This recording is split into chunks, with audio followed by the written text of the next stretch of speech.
विश्वामित्र जी के यज्ञ को सफल किया और धनुष यज्ञ सुनकर के हर्ष के साथ में मिथिला नगरी की तरफ भगवान श्री राघवेंद्र जी जा रहे हैं।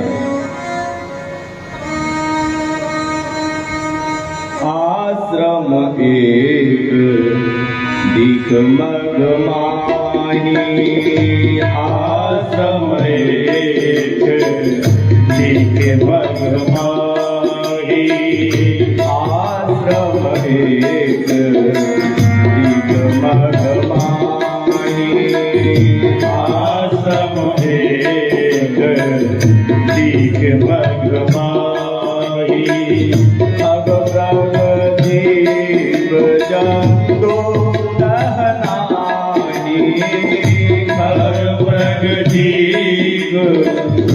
जंतु तहनाही,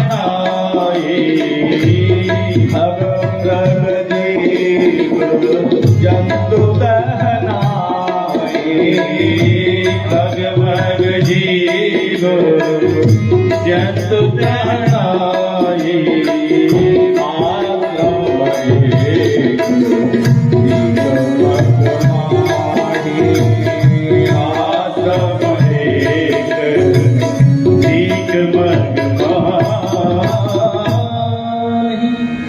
प्रेम से बोलो भक्त वत्सल भगवान की जय हो।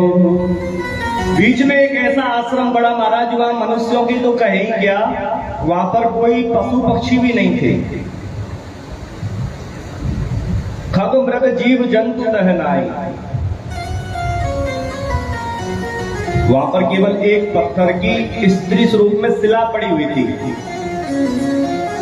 कल समय का अभाव था, लेकिन ये चरित्र बहुत पावन है, इसलिए हमने यहाँ पर विश्राम दे दिया था। तो भगवान ने उस शिला को देखा तो गुरुजी को वापस बुलाया। गुरुजी थोड़े से आगे बढ़ गए थे। गुरुजी, ये शिला कैसी पड़ी है यहाँ?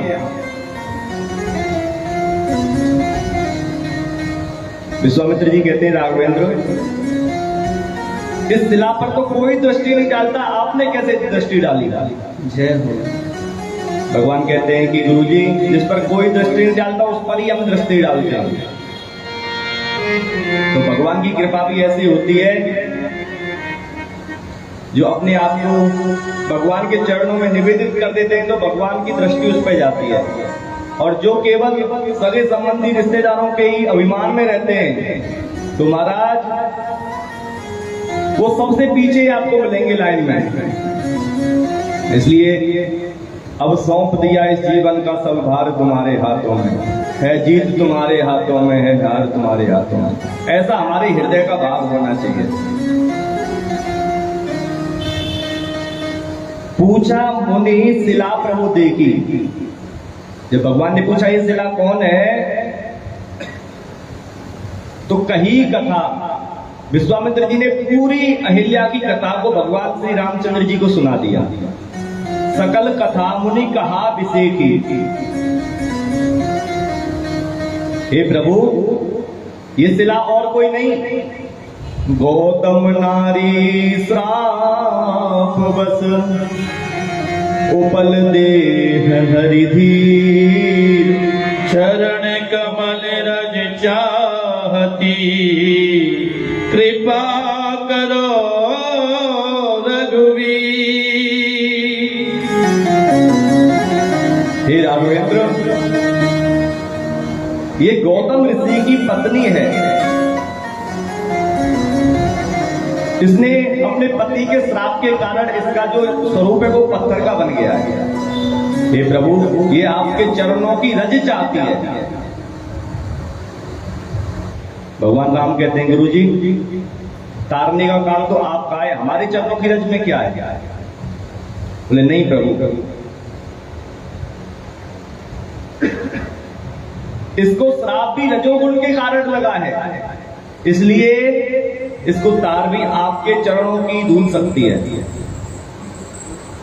भगवान कहते हैं, गुरुजी तुम कहते हो कि चरणों की रज तार सकती है, यह तो मैं नहीं मान सकता, लेकिन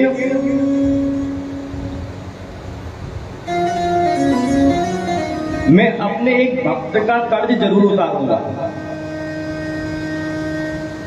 विश्वामित्र जी कहते हैं महाराज कर्ज? राम जी कहते हैं जी महाराज हमारा भी लेन देन चलता है। विश्वामित्र जी कहते हैं किससे? ज्ञानियों से। बोले नहीं, ज्ञानियों से हमारा लेन देन बिल्कुल नहीं चलता। ज्ञानी कैसे होते हैं? वो कितना भी पाठ पूजा करेंगे होंगे उनके अनुसार फल मिलता रहता है, लेकिन हमारा लेन देन तो भक्तों से चलता है।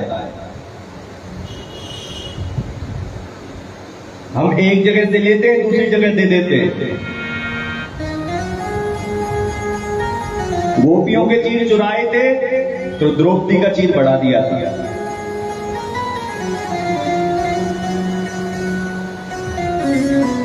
प्रहलाद जी ने हमें पत्थर में से निकाला था, तो आज हमारा समय आ गया कि हम पत्थर में से एक भक्त को निकालें।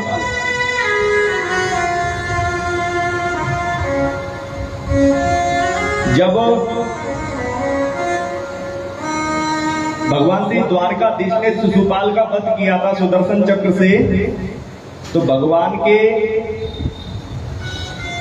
जो उंगली है उसमें रक्त निकलने लग गया था, और जब रक्त निकलने लगा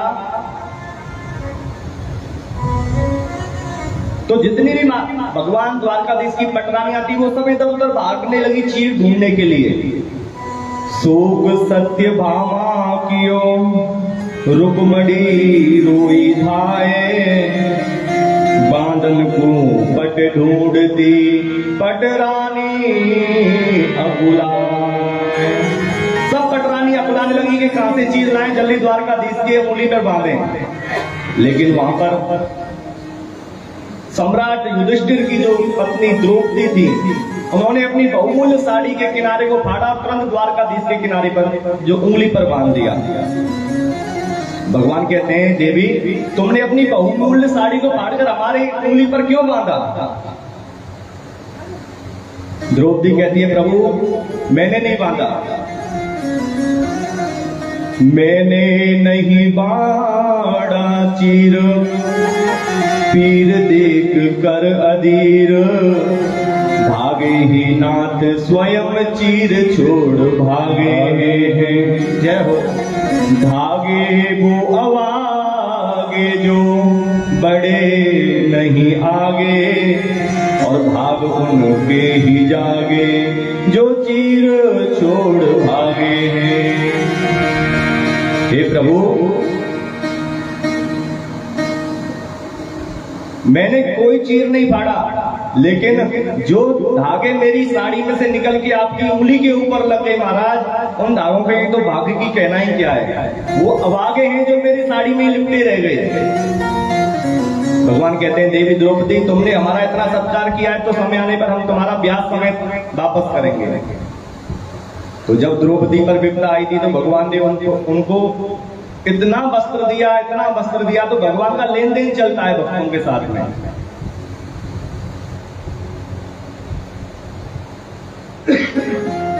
तो आज भगवान पत्थर से अपने एक भगत को प्रकट करना चाहते हैं। सूर घनेरे फिरे गढ़ मांगत, पर पे सूर सुखद सो स्वाद कहाँ है, करताल मजीरी बजावत है, मीरा मतवारी सियाद कहाँ है। राम कथा कितनों ने लिखी, पर तुलसी सी मर्याद कहाँ है। नरसिंह बसे प्रति खंबन में, पड़ कारण को प्रहलाद कहाँ है। तो भगवान तो भाव के वसीभूत होते हैं, प्रति खंबे में बसते हैं, लेकिन उनको काटने के लिए प्रहलाद भी तो चाहिए, प्रहलाद वाला भाव भी तो चाहिए। तो महाराज आज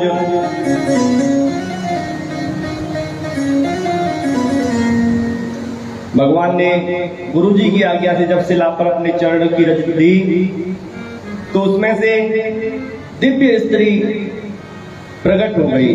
बोलिए अहिल्या माता की जय, भक्त वत्सल भगवान की जय। अहिल्या जी ने प्रकट होकर के बड़ी दिव्य स्तुति गाई। अहिल्या जी कहती हैं परसत पद पावन शोकन सावन प्रगट भई तब खोज सही देखत रघुनायक जन सुखदायक सन्मुख होय कर जोर रही अति प्रेम धीरा पुलक शरीरा मुख नहीं आवहि बचन कही अतिशय बड़ भागी नजर नहीं लागी जुगल नैन जलधार वही धीरज मन कीना प्रभु कबू जीना रघुपति कृपा भगति पाई अति मन भानी अस्तुति खानी ज्ञान मगन जय रघुराई मैं नारिया पावन प्रभु जग पावन भागन प्रभु जग पावन रावण रे पूजन सुखदाई राजीव विलोचन भव में मोचन पाई पाई सरनाई।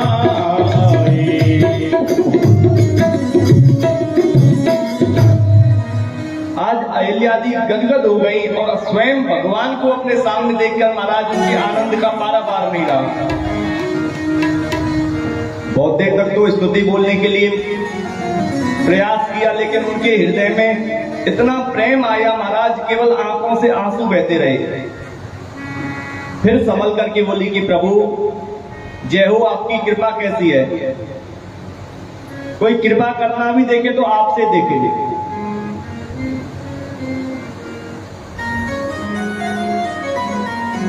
जो भक्त आपके पास तक नहीं आ सकते उनके पास स्वयं जाकर के तुम कृपा करते हो। भाई मैं तो पत्थर की बनी हुई पड़ी थी, लेकिन देखो प्रभु आपने स्वयं आकर के मेरे ऊपर कृपा करी है। तो देखो राघवेंद्र जी का सरकार का स्वभाव कैसा है। हे प्रभु मैं आपकी क्या स्तुति कर सकती हूँ? मैं नारी अपावन, आप प्रभु जग पावन, आप पवित्र हो। हे प्रभु मैं तो एक तुच्छ नारी हूं। लेकिन महाराज आज एक बड़ी आनंद की बात हुई है। मेरे पति ने मुझे सब कहते हैं श्राप दिया था, लेकिन मैं तो अब पतिदेव के उनके चरणों में वंदना करके उनसे कहती हूँ कि आपने मुझे श्राप नहीं दिया, मेरे भाग्य खोल दिए थे। मुनि श्राप जो दीना अति भल कीना। अगर मेरे पति मुझे श्राप नहीं देते तो आप जैसे जिनके चरणों से सोसरी निकली है, गंगा जी निकली है, प्रभु ऐसी कृपा तो आपने शंकर भगवान पर भी नहीं की जो आपके आत्म स्वरूप है। शंकर भगवान को भी केवल आपके चरणों का चरणामृत जो चरणोदक है वो प्राप्त है, लेकिन मेरे ऊपर तो आपने अपने स्वयं चरण ही रख दिए। जेहि पद सुर सरिता परम पुनीता प्रगट भई शिव शीस धरी सोई पद पंकज जेहि पूजत अज मम सिर धरेउ कृपाल हरि। हे प्रभु आपकी कृपा का मैं क्या वर्णन कर सकती हूँ। मैं तो एक नारी हूँ और हाथ जोड़ करके तभी वहां पर उनके पति गौतम ऋषि आए और जैसे गौने में से विवाह करके ले जाते हैं पहली बार, क्योंकि अहिल्या जी का पार्थिव धर्म नष्ट हो गया था। लेकिन प्रभु की कृपा कैसी है, देखिए और कोई चीज चाहे वापस आ जाए लेकिन पार्थिव धर्म कभी वापस नहीं आता। लेकिन भगवान की कृपा हुई, अहिल्या जी का पार्थिव धर्म भी वापस दे करके और पति के साथ में जो अतिमन भावा सो बरु पावा गई पति लोग आनंद भरी। उसने केवल एक ही वरदान मांगा, प्रभु अब मुझे और कुछ नहीं चाहिए, आपके जो चरण कमल है उस पर मेरा मन जो है ये भौरा बन करके चुपका रहे। बस जैसे कमल के फूल पर एक भौरा रहता है ना जो चुपका रहता है हमेशा, तो प्रभु आपके चरण कमलों पर मेरा मन ये भौरा बन के वहीं पर लगा रहे। ऐसी बड़ी दिव्य स्तुति की।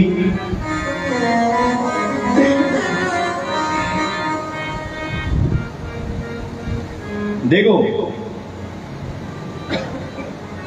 जब तुलसीदास जी किसी परम पावन चरित्र को कहते हैं तो अपने मन को डांटने लग जाते हैं कि भगवान कितने दयालु हैं। उन्होंने एक पत्थर बनी स्त्री को उसके आश्रम में ही जाकर के तार दिया, और तू मूर्ख, हे मन, तू इतने प्यारे, इतने हमारे जो भक्त वत्सल भगवान है उनका स्मरण नहीं करता, तो अपने मन को और डांटते हैं। भाई, लोहे में कब हथौड़ा मारा जाता है? जब बिल्कुल गर्म हो जाता है। तो जब तुलसीदास जी का मन पिघल जाता था तो वो अपने मन पे हथौड़ा मारते थे, उसको डांटते थे कि मन तू अब भी सुधर जा, कि देख भगवान की कृपा तो कितनी है, वो घर पर जाकर भी स्त्रियों को भी तार देते हैं, तो वो तुझे क्यों नहीं तारेंगे। अस प्रभु दीन दया बंधु हरि, कारण रहित दया, तुलसीदास सठता ही भज, छाड़ कपट जंजाल। हे मूर्ख मन, तुम कपट और जंजाल को छोड़ करके ऐसे राघवेंद्र सरकार को क्यों नहीं बचता? क्योंकि वो तो अकारण करुणा वरुणालय है। और कोई आपसे प्रेम करेगा, आपको कोई चीज देगा तो वो उसको स्वार्थ देख लेगा कि इसको देंगे तो इससे हमें बाद में ये चीज मिल जाएगी। लेकिन भगवान ये स्वार्थ नहीं देखते, वो जो आपको देंगे वो आपके लिए ही देंगे। और कभी भी भगवान की कृपा को अपने ऊपर जरूर देखना कि हमारे ऊपर कितनी कृपा है। जो केवल पूरे दिन रात दुख का रोना रोते रहते हैं तो उनकी तो कोई पूर्ति नहीं कर सकता, लेकिन भगवान की कृपा देखना है तो बाहर जाकर देखना चाहिए। हम अपने घर में शांति से रह रहे हैं तो इससे बड़ी कृपा और क्या है। हमारे 2 हाथ हैं, इससे बड़ी कृपा क्या है।